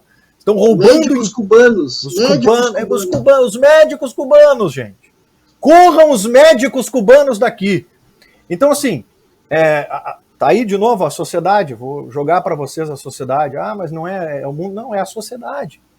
A sociedade age dessa maneira. E o que a gente começa a perceber no futebol? Que a xenofobia, ela ocorre com quem vem de fora, que é estrangeiro, ocorre com quem mora no Nordeste, joga no Nordeste, com quem nasceu no Norte, ocorre da mesma maneira. E aí, no caso específico aqui do Rio Grande do Sul, que me fez trazer esses temas à tona, foi o episódio envolvendo o treinador do Internacional no passado, que era o Eduardo Cudê, né? Que era esse argentino, esse gringo, o que ele pensa em tentar mudar a cultura histórica do futebol brasileiro. Então, assim, a crítica ao trabalho do treinador, ela não só precisa acontecer, como ela deve acontecer. O treinador tem que ser criticado quando ele é criticado pelo trabalho, mas não pela nacionalidade. E desculpa, gente, hoje, treinador estrangeiro aqui no Brasil é julgado pela sua nacionalidade, sim. Não tentem dizer que não é bem assim. Sim. E quando a crítica é feita ao trabalho do treinador estrangeiro, sempre vem a questão está tentando ensinar algo que nós já sabemos. Está tentando mudar algo no país do futebol pentacampeão do mundo. E o preconceito nas análises sobre o trabalho dos técnicos estrangeiros, ele aparece de várias maneiras. Por isso que quem tem atitudes xenofóbicas, ele não se vê como um xenófobo, porque ele acha que ele não está tendo atitudes preconceituosas. Quando ele vai lá e analisa o seguinte, esse estrangeiro aí não vai dar certo. Eu não sei por que trazer esse estrangeiro. Não vai acrescentar. Então, essas pequenas atitudes, mais a má vontade em analisar o trabalho de quem vem de fora, tudo isso, essa aversão que existe a quem é de fora, tudo isso compõe a xenofobia. Mas aí, até a pessoa se entender como um xenófobo, ela primeiro precisa saber o que é. Primeiro ela precisa estudar. E depois ela vai precisar, se ela tiver interesse, se reeducar. Isso vale para todo e qualquer tipo de preconceito. É a desconstrução que a gente fala. Agora, se eu não tiver interesse, né, se eu achar que eu não estou sendo, que eu estou só fazendo uma crítica sobre o trabalho, não vai ter mudança alguma, porque essa pessoa simplesmente acha que ela está certa. E essa análise toda que eu fiz para vocês é o que eu vejo em análises de analistas, comentaristas, colegas jornalistas, não generalizando hipótese alguma, mas também entre torcedores. Torcedores também, né? Entre torcedores isso também está presente. E de maneira muito clara. Então a primeira barreira é entender que isso existe, isso acontece. Como a gente tem medo de lidar com tabu, né? Como a gente tem receio em tocar em assuntos que, meu Deus, nunca se falava, mas tá aqui, tá escancarado, tá na nossa cara isso, gente.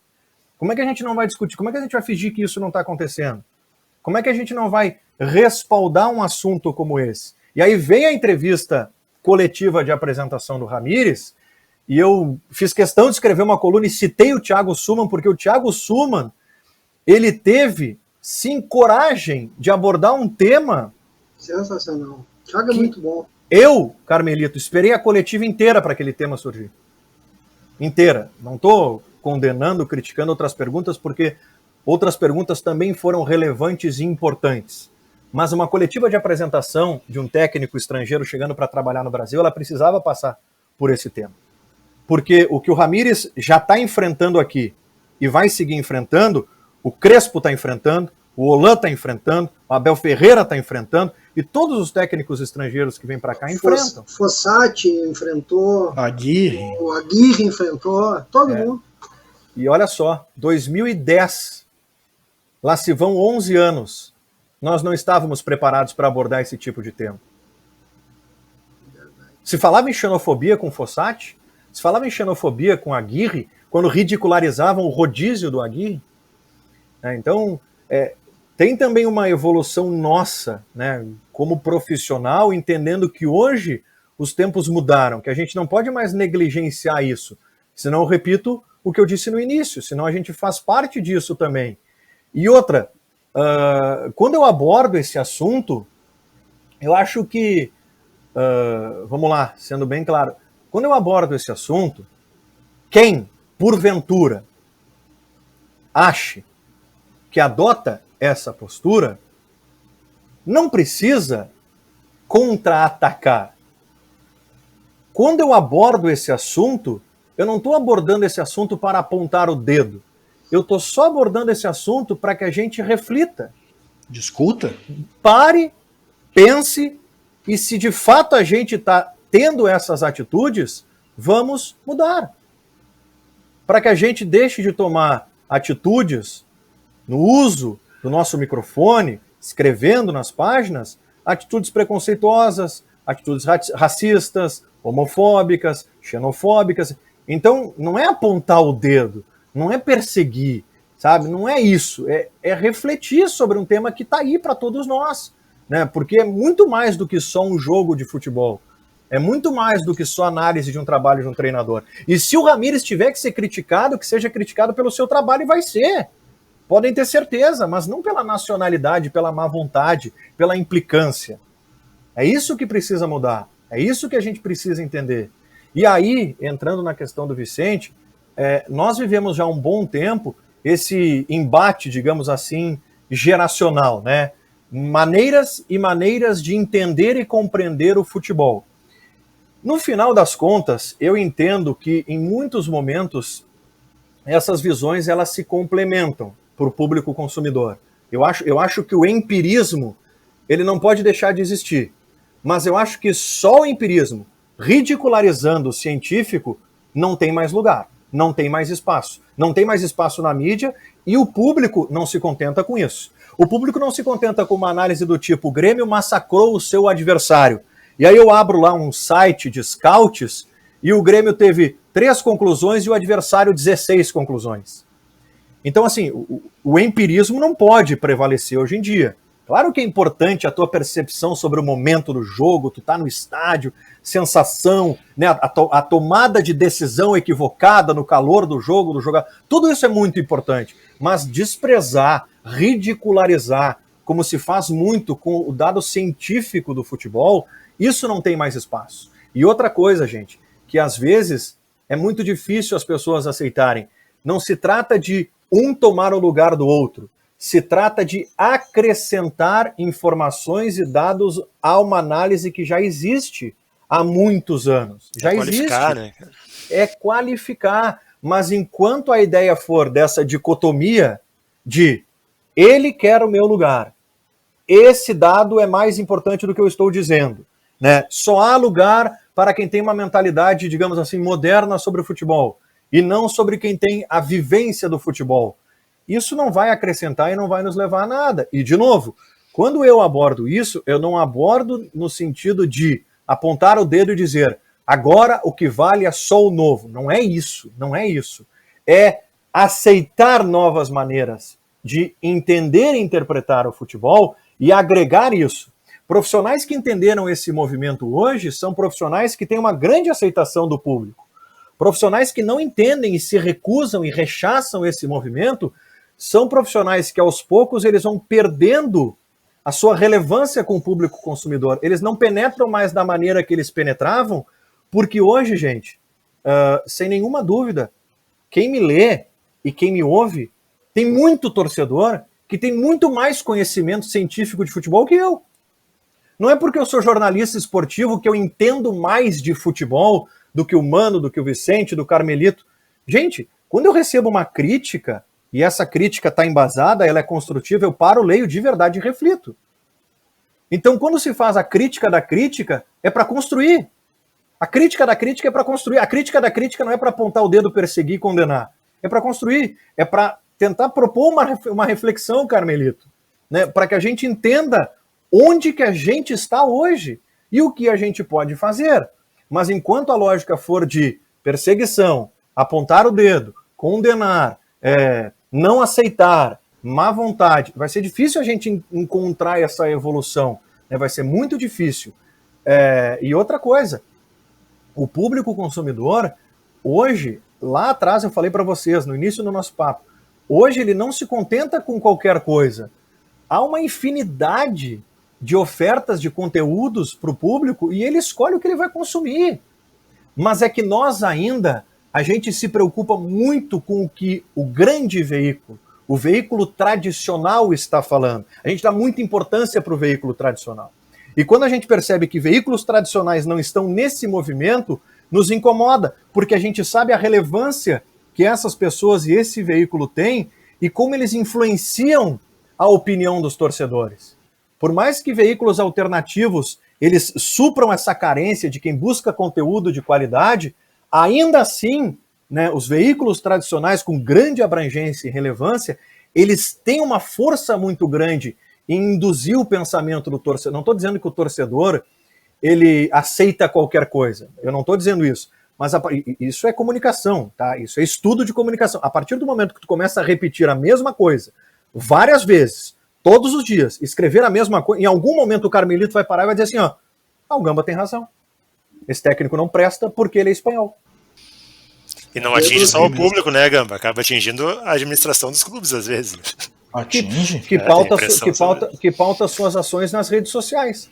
De acordo com a repercussão da rede social, não existe convicção. A convicção é o que a rede social está analisando no momento. É isso aí. Gamba, para a gente começar a encerrar, como é que tu está vendo a situação do Grêmio, que passou por um grande momento nos últimos anos e nos últimos 2 vem de altos e baixos, vem necessitando ter uma reformulação e parece que as cabeças são as mesmas e as coisas se repetem. É por aí, Vicente, que é o nosso gremista do programa. Grêmio, representante do Grêmio. Cara, eu tenho definido para meus amigos, assim, que eu converso sobre isso, que o Grêmio parece para mim que está num limbo, sabe? Ele está entre, vou mudar de modelo, né, ou vou insistir num modelo que consagrou sem saber direito como fazer. Eu acho que o Grêmio está comprando o discurso de mudar o modelo, de né, identificar que o modelo tem que ser trocado. Eu acho isso um erro, tá? Acho que o Grêmio tem condições de manter jogo de posse, de qualidade e tal. O problema que eu vejo, né, na minha posição, é que parece que teve um sucateamento na parte da gestão de futebol do Grêmio. O Grêmio caiu em preparação física, caiu em preparação de goleiros, caiu em análise de desempenho, e muito prospecção muito em função de atender os caprichos do Renato, né? A gente sabe que é um custo que vem, né? Ele centraliza tudo nele. Acho que é isso, o Grêmio está no limbo, o Grêmio não sabe muito bem como fazer e como ir. E isso se comprova quando o presidente convoca uma entrevista, diz que foi feita toda uma análise interna e tal, que vão se mudar alguns processos, algumas diretrizes, e aí em 3 semanas isso já está totalmente virado ao contrário de novo. Como é que tá vendo, Gama? Bom, esse é um podcast, tá, gente? De consumo assíncrono, tá? Atemporal. Então vocês vão consumir esse podcast em algum momento, que esse momento pode ser após o jogo do Grêmio, desta quarta-feira contra o Independiente Del Valle, que pode fazer com que o Grêmio chegue à fase de grupos da Libertadores, inclusive goleando o Del Valle na Arena, tá? Por que não? Quero só fazer esse parêntese aqui, antes de colocar a minha posição. Esse corte é importante. Hoje, terça-feira, 13 de abril. Eu vejo o seguinte, o momento no Grêmio é um momento de enorme incerteza, onde o Grêmio está adiando, Vicente, uma reconstrução. O Grêmio está protelando uma reconstrução. O 2020 do Grêmio, o Grêmio, em 2020, viveu de vitórias em Grenais. Esse foi o 2020 do Grêmio. E nós sabemos como isso é importante. Mas isso não é tudo. Vencer Grenal, não perder Grenal, manter a hegemonia no Grenal é muito importante. Muito importante. Existem torcedores que dão mais importância para isso do que propriamente para títulos. Treinadores caem por não conseguirem vencer Grenal. O Eduardo Cudê sai do Internacional e ainda hoje quem critica o Cudê diz que estava certo, tinha que sair mesmo porque ele não ganhou Grenal, o trabalho dele era ruim. Então acho que esse é um ponto importante, assim. O Grêmio 2020 ele ficou muito fortalecido por ele não ter perdido o Grenal. Tá? Ele conseguiu aumentar a sua hegemonia naquele período sem derrotas no Clássico, só foi perder em janeiro aquele Grenal de virada no Beira-Rio. O título gaúcho do Grêmio, que é conquistado no ano passado, é um título gaúcho conquistado abaixo de crítica. O Grêmio não jogou absolutamente nada contra o Caxias. E perdeu para o Caxias durante o campeonato, mais de uma vez. Mais de uma vez, e campeonato gaúcho não pode iludir. Eu tenho certeza, gente, que o torcedor não se ilude com a conquista do Campeonato Gaúcho. O torcedor comemora a conquista do Campeonato Gaúcho quando vem vitória sobre o tradicional rival. Ou seja, é a festa por ter derrotado o rival. e não pelo título. O Campeonato Gaúcho, gente, é uma competição que ela precisa ser tratada como um laboratório, como teste, exatamente como o Internacional está fazendo com o Ramires e como o Grêmio fez ali, utilizando a garotada, nesse calendário atípico, maluco que a gente está vivendo. Então esse é um primeiro ponto sobre o Campeonato. Ah, mas o Grêmio teve conquista? Teve, mas foi o Campeonato Gaúcho. Né? Foi o Campeonato Gaúcho. O Grêmio sucumbiu na Libertadores contra o Santos, o Grêmio não consegue vencer o Palmeiras na final da Copa do Brasil, e o Campeonato Brasileiro do Grêmio, o resumo é que o Grêmio não conseguiu vencer os times que estavam na ponta de cima da tabela. E o estilo de jogo do Grêmio se esvaiu. Né? O Grêmio da posse de bola, o Grêmio do toque de bola, o Grêmio do futebol envolvente sumiu. Tanto que o Grêmio passou a ser um time de futebol reativo, gente. O Grêmio que o Renato se orgulhava, e o torcedor se orgulhava de dizer que era o futebol mais bonito do Brasil, e depois começou a concorrer com o Flamengo do Jesus em 2019, que superou o Grêmio do Renato, em termos de futebol vistoso, esse futebol desapareceu. O Grêmio passou a ser o time que termina os jogos com 30% de posse de bola, né, 35% de posse de bola. Esse não é o Grêmio do Renato que encantava o torcedor e que passava a confiança. O Grêmio multicampeão dos últimos anos, acumulando títulos nos últimos anos. Então acho que o primeiro ponto é realmente o Grêmio reconhecer que ele precisa de uma reconstrução. Acho que esse é um ponto bem importante. Acho que apostar na base não pode ser discurso. Acho que apostar na base tem que... Eu quero ver na prática. Porque, né, discurso de vamos apostar na base, a gente já está cansado de ouvir. Cansado de ouvir mesmo, né, seja em Grêmio, Internacional, fecha ano, abre ano e promessa, agora vamos apostar na base, e na prática tu vê que a base não é aproveitada, né, a base continua sendo subaproveitada, os jogadores são prestados. A prática é contratar o Rafinha e o Thiago Santos. Rafinha. É isso. A prática tu vai lá e traz o cara consagrado, sob a justificativa de que o mais novo vai aprender com o mais experiente, mas na verdade também tá barrando, né, o mais novo de ter uma sequência e tudo mais. Então eu espero para ver a prática. Não dá pra gente comprar todo e qualquer discurso, porque vocês sabem como é que é o discurso no futebol. E o Renato, tu acha que vai conseguir refazer com o que tem aí?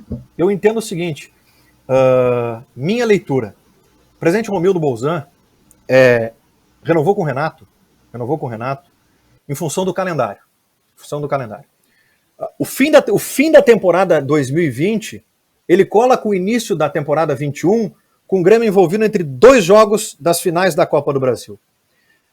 Se o Grêmio trouxesse um outro treinador, ele teria uma semana para conhecer o grupo, para já preparar o time para o primeiro jogo contra o Ayacucho. Ah, mas é o Ayacucho, um time semi-amador que tomou 6. Não importa. Seria um novo treinador, né? Uma nova filosofia.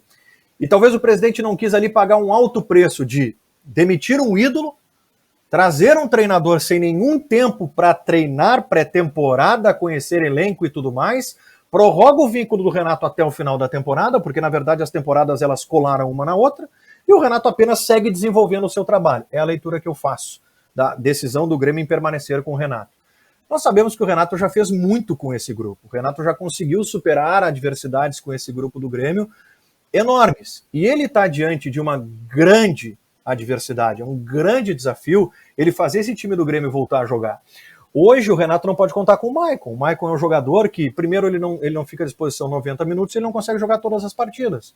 E todo mundo sabe aqui a importância do Maicon para o time do Grêmio. O Grêmio é um com o Maicon, outro sem o Maicon. Outra questão é que o Renato não abre mão de algumas peças que não estão rendendo há um bom tempo. O Alisson é um jogador extremamente questionado e a gente ainda fica pensando o que o Alisson realmente acrescenta ao time do Grêmio para seguir, né, com uma cadeira cativa. Quem é esse jogador centralizado na linha de 3? É o Jean-Pierre?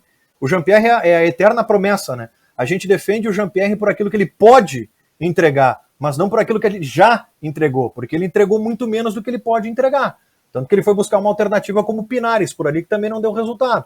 Então tem os garotos pedindo passagem, tem o Léo Chu, tem o Ferreira. Gente, a final da Copa do Brasil era um debate. Ferreira tem que jogar, não tem que jogar, e o Ferreira não foi lutando, foi empurrando pedra morro acima para ver se conseguiu uma oportunidade ou não. Então é preciso que o Grêmio mude um pouco esse estilo, não sendo tão dependente de figuras como o Maicon. É preciso encontrar uma alternativa. E me preocupa muito quando digamos assim, primeira solução do Grêmio é buscar um volante de contenção marcador, o volante que destrói e não constrói. Para mim isso não tem absolutamente nada a ver com o perfil do Grêmio. O Maicon era meia. A qualidade da saída do Grêmio vem do passe do Maicon, não é o fato do Grêmio ter um volante, né, o tal volantão marcador, que vai fazer o Grêmio jogar diferente. Não é por aí. Passa longe desse jogador, dessa peça, o que o Grêmio precisa evoluir. Passa longe do Thiago Santos ser esse jogador. Gamba, e passando para o outro lado agora, o Internacional parece que vai vir esse ano com um pensamento franciscano, assim, pouco dinheiro, pouco investimento, buscando peças aqui e ali. Tu acha que esse grupo do Inter pode dar o título que vem chegando tão perto nos últimos anos? A direção do Inter, ela teve uma atitude que ela deixa claro para o torcedor o que o Inter pode almejar em termos de contratação. Né? O fato do Internacional ter aberto essa conversa com a torcida, trazendo a realidade financeira do clube para os torcedores, de alguma maneira deixa para o torcedor a ideia muito clara de que a expectativa por contratações, por reforçar o elenco, ela é muito baixa. Então a grande aposta do Inter em termos de contratação é o Taison. Só que o Taison seria para agosto. Até agosto, o Internacional precisa seguir na Libertadores. Precisa seguir na Libertadores, que é a grande prioridade do Inter. Então esse é um primeiro ponto. Outra questão, eu vejo que o Inter está buscando reforços, mas reforços que o Inter pode pagar. Tá? E esses reforços, para mim, são fundamentais para o modelo de jogo do Ramires. O Ramires, nesses primeiros jogos dele, no Inter, no Campeonato Gaúcho, ele, obviamente, testou o elenco. Porque ele precisa conhecer as peças que ele tem na mão. Não basta assistir aos jogos. Ele precisa conhecer no dia a dia, no treinamento, no jogo, competitividade e tudo mais, para ver quem consegue se adaptar ou não ao modelo dele. E para mim ficou muito claro nesses primeiros jogos do Ramires que esse modelo de jogo é muito dependente de laterais qualificados. Laterais qualificados. O Inter precisa desses jogadores. E o Inter hoje não tem esses jogadores. Né? Talvez tenha ali na frente com o Saravia recuperado, mas o Moisés ainda para mim não é esse jogador que possa se adequar ao modelo do Ramires. Ele pode, de alguma maneira, ajudar, mas não seria a solução para esse modelo. E um outro jogador importante é o centro médio, o volante, o camisa 5, né, quem começa a construir a jogada no jogo posicional do Ramires. E o Dourado precisa mudar a sua característica ou evoluir, e eu não sei se ele vai conseguir isso, para ser esse jogador do passe entre linhas. Porque no modelo do Ramires não existe o 10, não existe o articulador, o meia. No modelo dele, quem faz esse papel é o 5. É esse jogador. E é esse jogador que o Internacional talvez precise encontrar. Talvez esteja no elenco, pode ser o Johnny. De repente, quando o Johnny for testado por ali, talvez tenha uma resposta. Eu entendo toda a importância que o Dourado tem para o elenco. O Dourado é o capitão do Internacional e tudo mais. Mas para esse modelo de jogo, ele ainda tem que evoluir. Tem que evoluir bastante. Porque hoje, o que a gente está vendo? E uma questão natural, a transição do Inter ainda é muito lenta porque os jogadores estão assimilando os movimentos. Os movimentos é aquilo, né, de virar a chave. Né? O jogador não é máquina. Então, o próprio Ramires diz que ele coloca vídeos, conversa com os jogadores, treina, conversa depois. É aquela coisa do jogador realmente não ser jogador de bola, dele ser atleta profissional, entender o que ele está executando em campo. Ele tem um treinador, um professor que está orientando ele para um novo modelo de jogo, para uma nova filosofia de futebol. E ele precisa entender isso para colocar isso em prática. A questão do Inter ter a posse de bola me parece que é uma grande evolução. A saída de trás do Internacional com a posse de bola já é uma grande evolução, mas ainda é lenta, ainda é lenta. Outra questão, Patrick, Edenilson, jogadores que foram fundamentais na temporada passada, ainda assim esses jogadores precisam aparecer mais no time, serem mais protagonistas no time. E isso também é questão de ajuste com o tempo. São jogadores que precisam aparecer na área, são jogadores que não podem ficar distantes da área adversária, porque eles têm a sua relevância por ali. O Palácios, ao que tudo indica, vai ser esse jogador que ele começa a testar aberto pela direita. Veio para isso, né? Também vai precisar de tempo. É jovem, está num outro país, numa outra cultura, numa outra filosofia, também precisa de tempo. Então, me parece que o mais importante o Inter tem, que é uma filosofia, é um modelo de jogo. Eu acho que seria muito pior se o Internacional sequer tivesse um padrão. Se o Internacional simplesmente não soubesse para onde ele quer ir. Se ele tivesse perdido. O Inter não está perdido. O técnico do Inter não está perdido. Ele sabe exatamente o que ele quer. O que ele quer, ele sabe. A questão é encontrar essas peças e fazer com que o time comece a jogar dessa maneira. É completamente diferente de estar perdido. Né? Testar o Marcos Guilherme não é estar perdido. Vou testar o Marcos Guilherme. Viu o Marcos Guilherme? Deu resposta? Não deu. Mas eu quero testar. Eu quero colocar para ver o que vai acontecer. Não deu, não funcionou. se busca uma outra alternativa. E tudo isso faz parte de um modelo que está sendo implementado agora, né, gente? São 4, 5, 6 jogos, é muito pouco, é muito pouco. A gente aqui, essa nossa lógica imediatista é um negócio absurdo. A gente cobra resultado. Vai além, né? Vai além disso, né? Porque existe um projeto hoje para o futuro. Quando ele traz o Grossi, não é só para o time de cima ali, é um projeto para o futuro. E ele coloca isso, é um projeto de 3 anos. E eu acho que isso é importante. É que nem tu fala, tem um rumo. Agora tem que bancar isso aí. É isso aí. O Inter tem um norte. O Inter tem uma filosofia. A questão é ter uma convicção que esse é o caminho, né? Agora, esse caminho ele vai ser dependente de resultado? Ele vai ser dependente de vitória em Grenais? Ele vai ser dependente de conquistas? É isso que a gente vai ver na prática ali na frente. Até que ponto, para usar a tua expressão, mano, até que ponto vão conseguir bancar o projeto? Até que ponto daqui a pouco não vão sucumbir diante da primeira pressão da torcida, que ela já apareceu na derrota no Grenal. Já estava aí.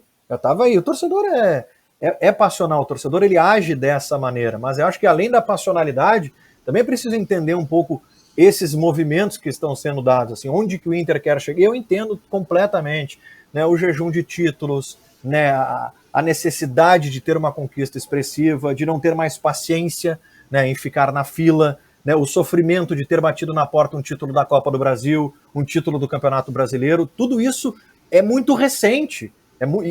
E a gente tem que entender o torcedor nesse sentido, daqui a pouco quando ele não tem paciência com trabalho a longo prazo. Mas é que eu não vejo outra maneira de evolução para o Inter que não o trabalho a longo prazo, mas trabalho a longo prazo tendo continuidade. Porque o trabalho esporádico ali tu consegue 1 resultado, 2 resultados, 3 resultados, sabe que não vai dar em lugar nenhum. Tu sabe disso, tu vai ganhar alguns jogos pontuais, talvez tu vai ganhar... Ou não vai deixar nada, né? Não deixa nada, não deixa legado, não deixa absolutamente nada. Termina o contrato, o técnico vai embora, começa do zero de novo, resultados pontuais, vai, conquista o Campeonato Gaúcho, não deu certo no Brasileiro, demite, traz um outro, e é esse ciclo interminável que o Inter está há alguns anos. Gurizada, vamos para os nossos agradecimentos e liberar o Gamba aí. Vamos lá, Quem 1h30 já, né? Começo eu, queria agradecer, né? Fiz a convocação em público pro Gamba, e ele foi lá, aceitou, cara. E a gente tava afim mesmo, cara, de te ouvir, cara, porque eu tenho lido as tuas colunas, cara, e tem sido muito legal isso, tipo, na contramão, sabe? Tá indo muito na contramão, e a gente precisa disso mesmo, cara. Consumidor, tipo, eu sou mais velho, né, cara? E aí, às vezes, tipo, talvez seja por isso, né? Eu preciso de um conteúdo que eu me identifique. Então, eu queria agradecer de verdade, sim, pela tua disponibilidade, cara. Pô, foi uma grande conversa aqui, cara. Muito obrigado. Eu que tenho que agradecer, gente. De verdade, sim. Obrigado pelo convite e passou muito rápido. Todos os temas muito importantes, todos os temas que eu realmente gosto de falar e não tenho muitas vezes oportunidade de falar sobre eles.